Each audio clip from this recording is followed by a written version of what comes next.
You've probably heard the common understanding in Islam that the Bible, while it might have been from God originally, has been corrupted over time.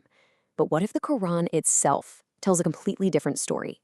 The source material we're looking at today dives deep into the Quran's own words to present what it calls a stark and pretty unavoidable dilemma. So let's get right to the central question our source material is exploring. And this isn't just some academic thought experiment. It sets up a theological puzzle that really challenges centuries of tradition and has some pretty massive implications. All right, to get to the heart of this argument, we have to start with one single pivotal verse, Surah 5, verse 48. Pretty much the entire analysis we're about to walk through hinges on understanding two key Arabic terms in this one verse. And here is. According to our source, these two phrases, confirming what is between his hands and a guardian over it, are the bedrock for this entire argument. So let's break them down one by one. The first key phrase is Baina Yadayhi. Now, the analysis points to classical interpreters, guys like Al-Tabari, who understood this to mean the scriptures that were physically right there, present and accessible during Muhammad's lifetime. Think about that. We're not talking about some long-lost mythical original text. We're talking about the Torah and Gospel that people had in their hands in the 7th century. Okay, next up we have the word Muhammad, and this is where things get really interesting. While some modern translations might say this means corrector, our source material argues that's a much later idea. Classical lexicons and famous scholars like Ibn Kathir, they define it as a guardian, a witness, a protector. So the Quran is presenting itself not as a book that corrects the Bible, but as one that stands as a guardian over it, testifying that it's true. So when you put those two things together, the source makes this really simple but powerful point. You can't confirm something you believe is false, and you can't be a guardian over something that's already broken and corrupted. The very words themselves imply that the Quran is affirming the integrity of the Bible that existed right then and there. But hold on, I know what you're thinking. What about the verses that explicitly talk about distortion, about tahrif? That's a huge counterargument, and our source material tackles it head-on. Let's see how. Right, so this verse, Quran 5:13, is often held up as the smoking gun, the ultimate proof of textual corruption. But the analysis in our source material says, not so fast. Let's look much, much closer at what distort actually means in its original context.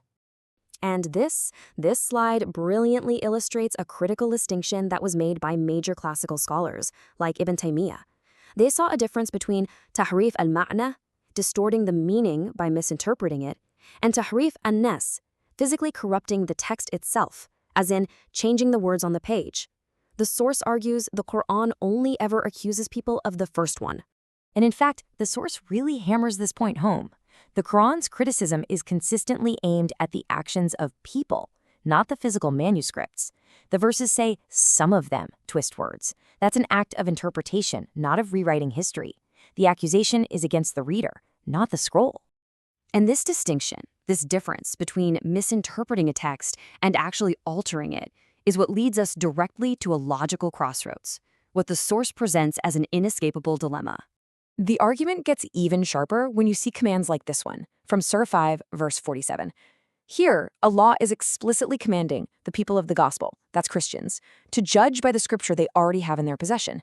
And this raises a huge theological question, and it's right at the core of the source's argument. Why would Allah command people to follow and judge by a book that is supposedly textually corrupt and unreliable? I mean, that would seem not just illogical, but almost deceptive, right? It's a command that just has to assume the book is authoritative and trustworthy.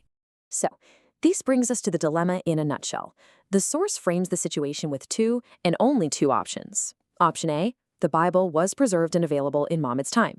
Well, if that's true, its core theology, Jesus' divinity, the crucifixion, directly contradicts core Islamic doctrine. Option B, the Bible was corrupted before Muhammad. Okay, well, if that's true, then the Quran is falsely confirming a corrupted book, and Allah commanded people to false scripture, which totally contradicts the Islamic idea of God. And that's the stark challenge laid out by the source material. It argues there's no third option. You have to pick one. Both paths lead to really profound theological problems for the traditional Islamic position. One path validates a theology that contradicts Islam, and the other path undermines the Quran itself and Allah's wisdom. According to this analysis, there's just no middle ground. So, where does this leave us? What's the final takeaway from this deep dive into the text? Let's have a look at the conclusion the source draws from this whole line of reasoning.